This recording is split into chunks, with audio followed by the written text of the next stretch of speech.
hanggang huli. Ikaw ang makakasama ko. Pero hindi pala. Akala ko, lahat ng masasayang araw ay hindi mawawala. Pero bakit? Alaala lang ang naiwan sa ating dalawa.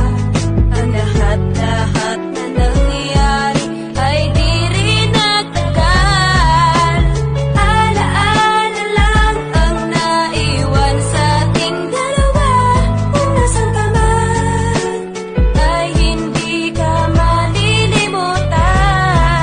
Ay sarap namang isipin na pag-uuwi ako, may babae na naghihintay sa pagdating ko. Ginagawa niya ang lahat para ang pagod mawala. Pinapasaya ako kapag ang mood nag-iiba. At iba talaga siya, oo, ibang-iba siya sa mga nakilala kong babae. Ewan ko nga ba, kahit di siya kagandahan at ayaw rin ng pamilya ko, hindi niya ko iniwan at hindi rin siya sumuko. Pinaglaban ng pag-ibig, pinaglaban ng pangako, pinaglaban niya lahat at tinupad at tinapako. Masasabi ko ang swerte ko dahil natagpuan ang babae na katulad mo. Kahit hinusgahan ka ng maraming tao, kesyo di raw tayo bagay, di mo nalang pinansin at hindi ka nakipag-away. Kaya't sanay kung nasaan ka man ngayon mahal, pinapangako sa puso ko di ka matatanggal. Alaala lang ang naiwan sa ating dalawa. Ang lahat-lahat na nangyayari ay di rin nagtagal. Alaala lang ang naiwan sa ating dalawa.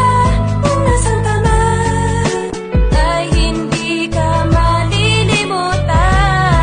Kapag papasok sa umaga, gigising rin sa umaga, kadalasan pa nga ay ikaw pa ang nauuna para mapaghandaan ang pagpasok ko sa trabaho. Baliktad pa nga, ikaw pa ang naghahatid sa kanto. Hindi mo iniiwanan hanggat di nakakasakay. At kapag nakasakay, uuwi ka na sa bahay. Maglilinis, gagawa lamang ng kung ano-ano para malimutan ang lungkot na nadarama mo. Dahil ikaw lang mag-isa at wala man lang kasama. Mas gusto mong mag-isa kundi rin ako ang kasama. Kaya mahal kita dahil dyan sa ugali mo. Napakasobra mong bait kahit minsay ginago ko. Pero nabago ko lahat-lahat ng dahil yun sa'yo. Dahil din sa pagmamahal na pinapakita mo.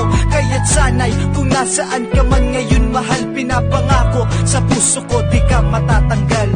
Alaala lang ang naiwan sa ating dalawa. Ang lahat-lahat na nangyayari ay di rin nagtagal.